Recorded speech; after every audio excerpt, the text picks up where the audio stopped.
صحیح بخاری حدیث نمبر 185۔ کیا آپ مجھے دکھا سکتے ہیں کہ رسول اللہ صلی اللہ علیہ وآلہ وسلم نے کس طرح وضو کیا ہے؟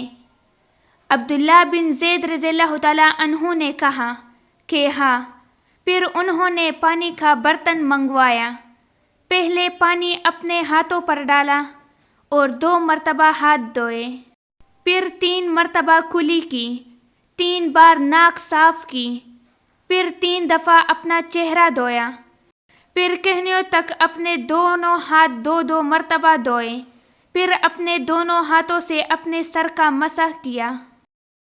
اس طور پر اپنے ہاتھ پہلے آگے لائے، پھر پیچھے لے گئے، مسح سر کے ابتدائی حصے سے شروع کیا، پھر دونوں ہاتھ گدے تک لے جا کر وہیں واپس لائے جہاں سے مسح شروع کیا تھا، پھر اپنے پیر دھوئے۔